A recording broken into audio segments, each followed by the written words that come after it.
মহিলা অনেকেই আছি, তবে বিভিন্নজন বিভিন্ন জায়গা থেকে আসে। তারা আমাদের বসে দেওয়ার প্রায় 3 মাস ওভার হয়ে গেছে। তারা নিজ নিজ বাড়িতে আছে, তারা হয়তো অনেক কারণে আজকে আসতে পারে নাই। আমরা যে কয়েকজন আজকে এখানে উপস্থিত আছি তারা আমরা সবাই এখানকার পুরাতন লোক। সবাই আমরা এখানে আজকে দীর্ঘ 5, 6, 7 বছর যাবত কাজ করে আসতেছি। আমরা এখানে রেলের জন্য আমরা বিনা স্বার্থে বিনা অর্থেই আমরা কাজ করেছি। এমনও দিন আছে যে আমরা এখানে রমজানে আমরা রোজা থেকে কাজ করছি। সেই বিনিময়ে আমরা কোনো ঈদের আগে কোনো এই উৎসবে কোনো টাকা পাইনি, কোনো বেতন পাই না, তার সাথেও আমরা কাজ করে যাই। কিন্তু আজকে এমন একটা পরিস্থিতি পড়ে গেছে যে তারা আমাদের কাজের দক্ষতা থাকাকালীন বা আমাদের কাজের দক্ষতা আছে, তারপর তারা আমাদেরকে নিচ্ছে না বা তারা আমাদেরকে অবহেলা লাঞ্ছিত করে আসছে যে এই দীর্ঘ 6 বছর যাবত। অনেকে আছে এখানে, অনেকেও আছে 10-12 বছর যাবতও কাজ করে আসতেছে, কিন্তু আমাদের কথা তারা একটুও চিন্তা ভাবনা কিছু করে না। আমরা যদি তাদের কাছ থেকে যাই চাকরি নেওয়ার জন্য যে স্যার আমাদেরকে বসাই দিলেন বা বসাই দেওয়ার পরে কি হবে বা কি হবে না আমরা তা জানি না, কিন্তু আপনাদের কাছে রিকোয়েস্ট থাকলেও আমাদের চাকরিগুলোর জন্য থাকে বা আমাদেরকেই যেন পুনরায় নেওয়া হয়। কিন্তু তারা বারবার আমাদেরকে যতবারে বসাই দেয় ততবারে তারা নতুন লোক নেয়, আমাদের নাম কাটে দিয়ে বা আমাদেরকে বাদ দিয়ে তারা নতুন লোক নেয়। তারা টাকা নেয়, টাকা নিয়ে তারা নতুন লোক নেয়। এমনও রিপোর্ট আছে যে তারা 3 লাখ 4 লাখ টাকা নিয়েও এই চাকরিতে অস্থায়ীভাবে তারা লোক নেয়, নিয়ে তারা আবার 2 বছর 3 বছর 2-3 মাস চাকরি করার পর বসাই দেয়। এগুলা বিভিন্ন ইনচার্জ, বিভিন্ন অফিসার, যারা অফিসে যারা আছে, যারা প্রশাসন আছে, সবাই তারা এইভাবে করে, সবাই তারা দুর্নীতি করে, সবাই তারা আমাদেরকে লাঞ্ছিত করে। এইভাবে কেন আমাদেরকে লাঞ্ছিত করবে? আমাদের কি ভুল ত্রুটি? আমাদের কি কোনো কাজের সমস্যা বা আমাদের কি এরকম কোনো রিপোর্ট আছে? এরা কোনো কিছু আমাদের কি রিপোর্ট দেখা না, কোনো কিছু দেখা না। আর বাকি সব কিছু নতুন নিয়ে নিছে, নতুন নিচে কি এটা বাণিজ্য মেলা শুরু করছে, ব্যবসা ইনভেস্ট করেছে। আমি 1 লাখ, অমুক 1.5 লাখ, এইভাবে 1.5 লাখ যে তাকে নিয়ে নিচ্ছে। যেমন আমি বাস্তব প্রমাণ আমি বলি, আমার উদাহরণ, আমি হচ্ছে মোহাম্মদ মনোয়ার হোসেন, আমার গ্রাম হচ্ছে বোতলাগিরি কাছারিপাড়া 4 নং ওয়ার্ড। আমি ফাউন্ডারি সব ঢালাই করে 5 বছর ধরে চাকরি করে আসতেছি। গত 31শে ডিসেম্বর আমাদের আউটসোর্সিংয়ের যে টেন্ডারটা ছিল সেটা বাতিল হওয়ার পর 1 তারিখ থেকে বসে দেওয়া হয়েছে, 31শে ডিসেম্বর থেকে। তারপরে আমাদের ঢালাইঘর থেকে কাজ চলতেছে, ঢালাই আমাদেরকে বিনা শ্রমে ফোন দিয়া বলতেছে আজকে ঢালাই এসে আমরা 150-160 বাক্স করে ঢালাই দেই, আগুন জ্বলন্ত আগুনে। নিজের এই যে সকালবেলা আসি, মাগরিবের সময় চলে যাই, আমাদেরকে কোনো খাওয়ান নাই, দাম নাই, নাস্তা নেই, পয়সা নেই, কোনো কিছু দেয় না। তাও কিসের আশায় করি?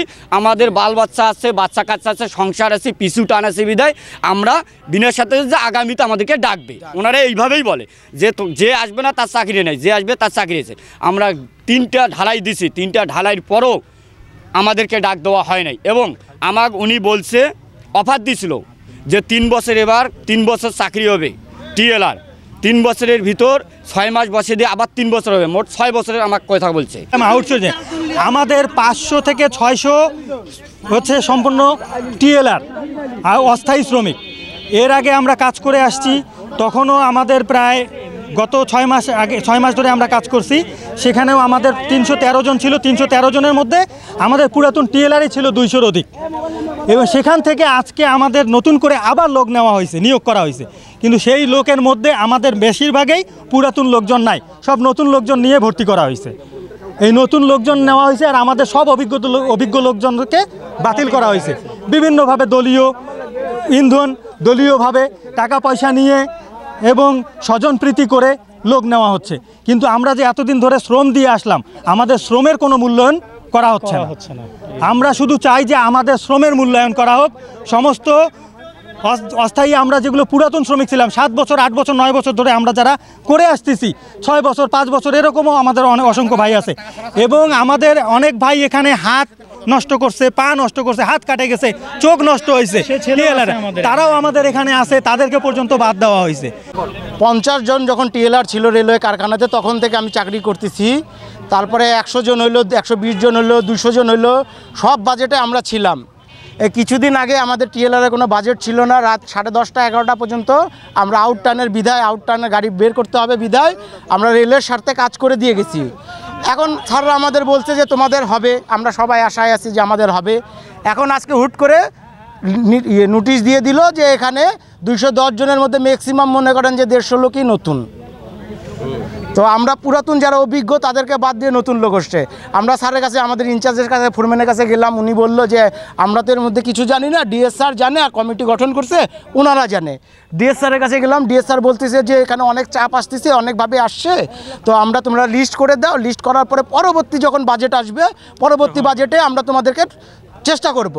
আমার বাবা রেলে চাকরি করছে, আমার নানা চাকরি করছে রেলে, আমার দাদা চাকরি করছে, আমার মামা চাকরি করতেছে, এখানে সবাই রেলের সন্তান। তো আমার মেন কথা হচ্ছে যে একটা মেশিন সম্বন্ধে ধারণা হইতে গেলে মিনিমাম হলেও 6-7 মাস সময় লাগে। তারপরে আমরা তো দীর্ঘদিন ধরে কাজ করে আসি, তাইলে আমাদের অভিজ্ঞতাটা আরও বেশি। তো সেক্ষেত্রে আমাদেরকে বাদ দিয়ে নতুন লোকগুলাকে দিয়ে আবার পুনরায় একটা প্রতিষ্ঠানকে চালানো, এটা কিন্তু চারটেখানা কথা না।